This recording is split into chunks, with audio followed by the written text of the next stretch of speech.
அரசியல் குறித்து சமூக வலைதளங்களில் பதிவிடப்பட்ட கருத்துக்கள் பற்றிய தகவல்களை தருகிறார் செய்தியாளர் திவ்யா. பேஸ்புக், ட்விட்டர் போன்ற சமூக வலைதளங்கள்ல அரசியல் தேர்தல் இப்படிப்பட்ட வார்த்தைகளை கொடுத்தா அதற்குறித்த என்னென்ன பதிவுகள் வந்திருக்கு அப்படின்னு நம்ம பார்த்தோம் அப்படின்னா, சாமானிய மக்கள் தொடங்கி அரசியல் கட்சி பிரதிநிதிகள், தலைவர்கள் வரைக்கும் பலரும் இந்த இடத்துல பதிவிட்டு இருக்கிறார்கள். அந்த விதத்துல தமிழக காங்கிரஸ் கமிட்டி தலைவர் EVK இளங்கோவன் இந்த பதிவிட்டு இருக்கிறார். வேட்பாளர்களை தொடர்ந்து மாற்றுவது அதிமுகவின் தோல்வி பயத்தை காட்டுகிறது. எத்தனை முறை ஜெயலலிதா வேட்பாளர் பட்டியலை மாற்றினாலும் வெற்றி பெற முடியாது அப்படின்னு அவர் சொல்லியிருக்கிறார்.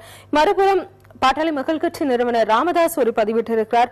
மீண்டும் ஆட்சிக்கு வந்தால் கற்பனை செய்ய முடியாத திட்டங்களை செயல்படுத்துவேன் அப்படின்னு ஜெயலலிதா சொல்லியிருக்கிறதாகவும், அவ்வளவு கொடூரமான ஆட்சி வேண்டவே வேண்டாம் அப்படின்னு இந்த இடத்துல அவர் ஒரு பதிவிட்டிருக்கிறார். இந்த மாதிரி தங்கள் கட்சிக்கு வாக்கு சேகரிக்கும் விதத்துல மற்ற கட்சியினரை விமர்சித்து இந்த மாதிரியான பல பதிவுகளை எல்லா கட்சி தலைவர்களும் பிரதிநிதிகளும் இந்த இடத்துல தொடர்ந்து போட்டே வராங்க.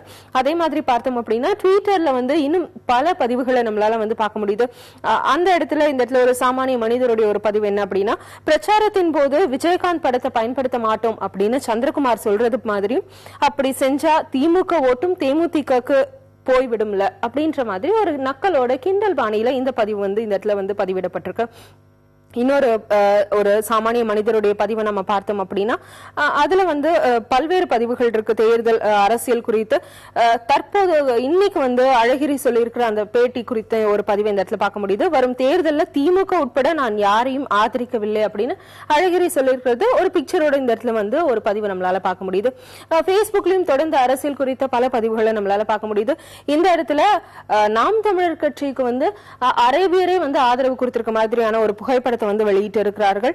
இந்த புகைப்படத்தை கிண்டல் பண்ணும் விதமா இவங்க பண்ற காமெடி தாங்க முடியலன்ற மாதிரியான ஒரு பதிவு நம்மளால பார்க்க முடியுது.